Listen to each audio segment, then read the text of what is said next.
Well, look at us. We made it to another year, 2023. How are you doing? What's going on with the business? What are your thoughts on the current real estate market and what is ahead? Let's talk about it. Transaction Care, the podcast. Welcome home to the #1 real estate show on the market. I am your host and resident care coordinator, Lillian Hernandez, but you can call me Lily. My goal with each episode of Transaction Care is to demystify the business of real estate from my point of view and interviews from other voices within the real estate industry around the world. I'm giving you the keys. There are no gatekeepers here.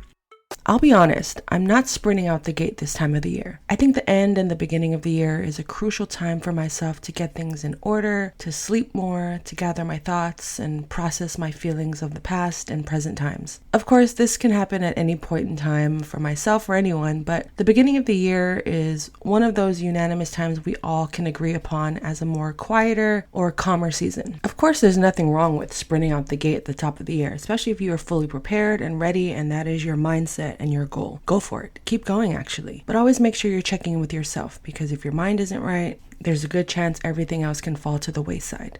So take care of you this year. One of my biggest goals this year is to treat everything like a full-time business. For instance, me as a transaction coordinator, I've gone through highs and lows with closings, dead deals, with listings just sitting on the market or eventually expiring. And it can be discouraging, of course, because we always want to get paid at the end of each transaction, but that's unfortunately the territory that we are in. And for me, moving forward, I want to treat everything like a full-time business, regardless of how many or the quantity. I want to focus on the quality of my work, the quality of my communication, the quality of my templates, the quality of my time management. And it's important even if I have one transaction or even none, or maybe I have 10,000. Has anyone ever done 10,000 transactions in a year? Let me know in the comments.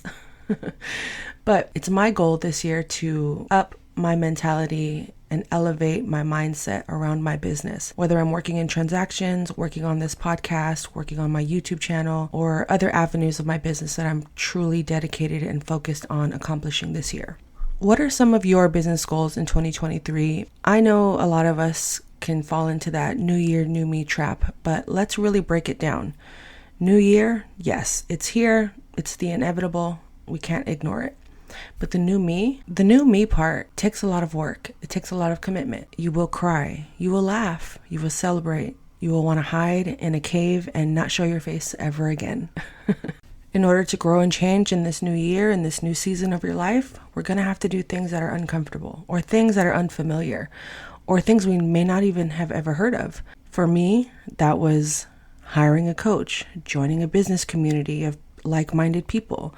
That was stepping outside of my comfort zone and reading every day, journaling every day, facing my feelings and my fears head on so that I could move forward and not be stuck in this hitting a wall every single day or week as to why I can't move forward or feeling like I'm in a hamster wheel. I can't emphasize or stress anymore how beneficial hiring a coach has been for me in my life and in my business. Are you working with a coach? Are you a coach? Let me know in the comments. I'd love to have a discussion. I would also love to have my coach on here, my coaches. So stay tuned for that. But in the meantime, there are things that we're going to need to do in order to prosper and progress in life. This new version of me was not overnight.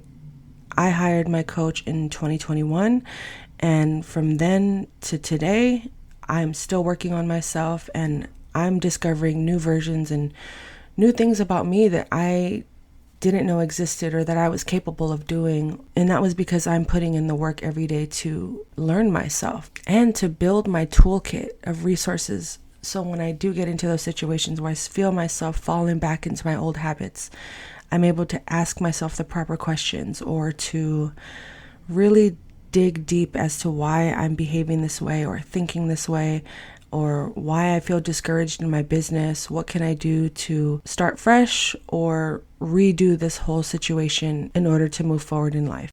And one of those areas is definitely confidence. How do I gain confidence to even start a podcast? How do I have the confidence to show my face on camera or to continue to run my transaction coordinator business for 5 years? 2023 is my 5th year of doing business on my own, and it went by so quickly.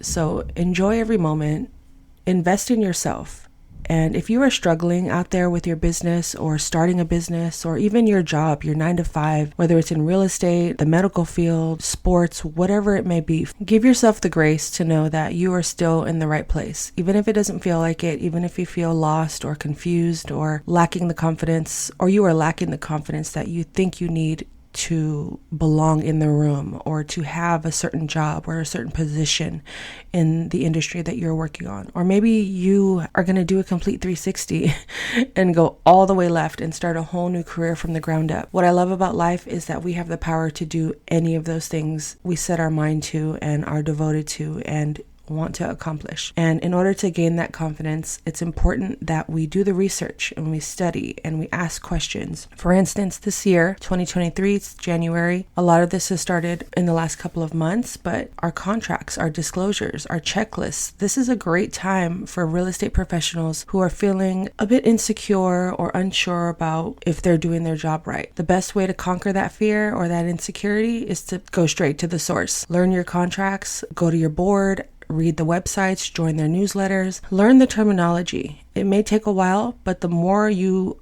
incorporate it into your daily activity and your daily language and speaking, the easier it will be to maneuver through those difficult times when you're unsure about yourself or you don't feel like you're capable of being the best transaction coordinator or the best realtor. Learning your contract is the best place to start. Even if you're just curious about entering in real estate, if you know someone in the real estate industry, or if you can find a way to access the contract or contracts for your neighborhood, your city, your county, your state, study them. It's the best way in.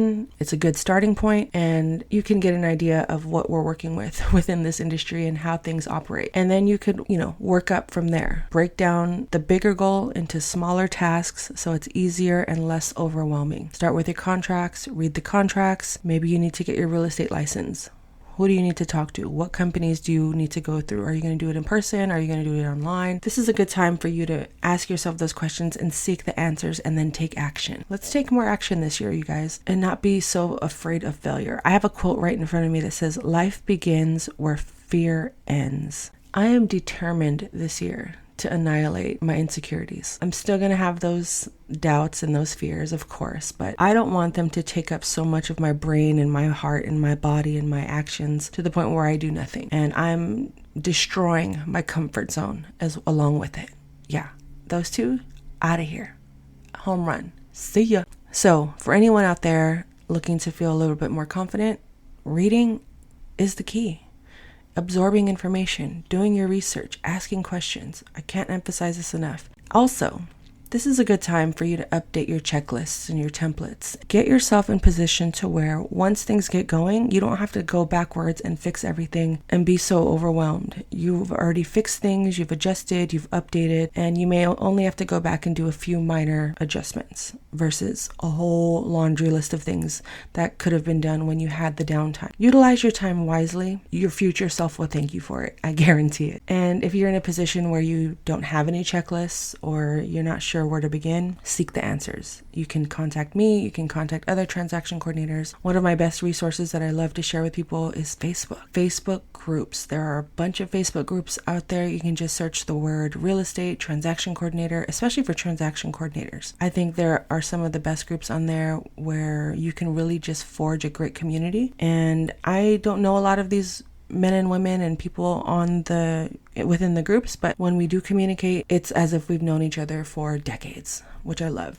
And I think that's a big part of what everyone should be focusing on this year as well, is building a community of like-minded people, a community of people you can talk to, seek answers from, vent to, relate to, or just forge brand new friendships. You don't know where it will take you, but community is very important when you are running a business or working within an industry that can sometimes feel isolated or lonely. I suggest, you don't have to take my advice, but I do suggest forming a community this year will be beneficial to you and your life and your business, hands down. How is your marketing? How are you advertising yourself? How are you letting people know that you are in business or that this is what you do for a living? Tell people. Start with your family and friends and then allow those ripple effects to play itself out. And don't just tell them once. I've worked in real estate going on now over 15 years, almost 20. Actually, 2023 is my 19th year in real estate. And I think it wasn't until the last 5 years that people thought I worked in mortgages. They thought I was a lender. And when I say people, I mean my closest family and friends. So don't feel bad or don't get offended if people don't fully understand what you do for a living. You just have to keep reminding them or show them proof of concept. Show them, hey, this is what I do.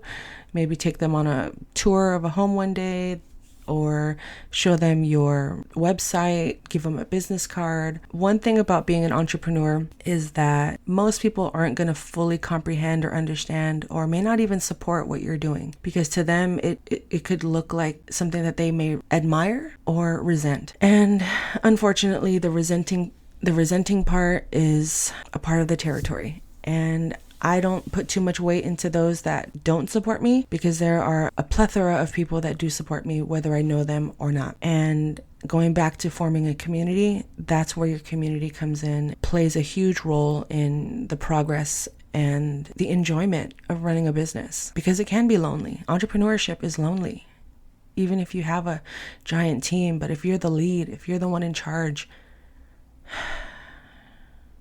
sometimes it can just be lonely. To prevent some of those feelings, it's okay to talk about your business. It's okay to admit when you're wrong. It's okay to admit when you're right. It's okay to have fun along that journey, to celebrate all of the wins, big and small. Because is there truly a finish line? Are we ever fully done with something, or are we always refining it, adjusting it, tweaking it? So it's important to normalize celebrating each milestone, big and small. Feel the joy and don't delay your enjoyment. Gratitude is present. Success is present. You got this. A couple more things I think we should all be focusing on this year is our money, budgeting, taxes. Where are we allocating our money? How much do we need to save? Do we have separate bank accounts? Do we have a business bank account? Do we do our taxes quarterly? All of that. It's important. That also plays into our confidence. Are we scared when it comes to money? Are we scared when it comes to tax season? Do you need to incorporate? Do you need to get trademarks? All of that takes time. Once you submit your applications, you could be waiting weeks or months. In some states, it could be sooner than others, but I'm in California. I submitted my trademark last year, and it took almost half a year for me to get it approved. I'm submitting another one, and I know it's going to take time. So the sooner I do it, the better. And it does cost money. I think I paid over $1,000 for my trademark last year. So keep that in mind, but they are tax write-offs. So get you a good accountant, bookkeeper, and allow that part of your business to be strong. Don't let the money fall to the wayside, or to allow that to be a block or a scary point in your career. Let's face it together. And honestly, I've had conversations with the IRS back in the day. I was so terrified about a situation with my taxes, but I figured, you know what, let me just go straight to the source. I don't want to ignore this. I don't want to get locked up. It wasn't that bad, but I was young and in my 20s, and I said, you know what, I'm just going to call them. I called them and they said, yeah, you do owe us this much. You were actually supposed to check this box when you did your taxes, which is why you now owe us this much, but you don't have to pay it right away. We can do payments. And I felt so much relief because I went straight to the source. I got the answers. And instead of having this scary monster on my shoulder lingering in the unknown, they told me I can make payments. So it wasn't as scary as I made it to be out in my head. So it's important to face any fears within your business that may seem too big or too scary, and find out what your options are. Explore those options and find the best scenario for you in order to function and operate as smoothly as possible. Clear the chaos in 2023. Let's do it. And finally, your mind. Your mind is precious. Your mind is golden. I know we can wake up stressed. We can wake up overwhelmed. But just know you do have the power and the control to slow things down or speed them up, depending on what your goals are this year or that day. Sometimes making goals for the whole year can also be overwhelming and can stop you in your tracks or create insecurities like, oh my God, it just feels too much. It feels like too much. Okay, then let's just get through today. Let's get through what we can do in the next 5 minutes, right? You're waking up out of bed, stretch, drink water, breathe, count your blessings. Allow yourself to have peace for at least 5 minutes every single day. If you can do more, even better. But give yourself that time to just be still as often as you can. It doesn't have to be every day. I know everyone's lives are different and demand different things. So don't feel discouraged if you can't get that in every day. Just find your peace at some point within the day and allow that to compound over time. And make sure you're advocating for yourself. If something feels off or something feels right, bring it to attention. Talk things out, schedule meetings, cancel meetings, whatever is going to make your mind feel good and feel right, as well as still continue to allow your life to progress and your business to thrive and flourish. You are your best advocate. I can't stress that enough. You are your best advocate. You know what is right for you at that moment, for the short term and the long term. Listen to your instincts, listen to your soul. It's okay. You may hurt people along the way. You may help people along the way. But most importantly, take care of you. That's all I have for today's episode. Thank you again for listening to the Transaction Care Podcast. My name is Lillian, aka Lily like the flower. Yes, like the flower. We're growing, we're blossoming together. If you haven't already, head to transactioncarepodcast.com. Join my community. I send weekly newsletters updating you with what's going on. You get major exclusives there. People in my community knew about the podcast months before I even launched it. They even got a sneak peek of one of the episodes. So you definitely want to be a part of my community and what is coming up next. If you are interested in merch, what size are you? Let's talk about it. T-shirts, hoodies, mugs. What should I drop? Let me know. I'd love to hear your feedback and let's work on this together. So remember, care for yourself, care for your wealth. Your time is worth it. Let's coordinate. Talk soon.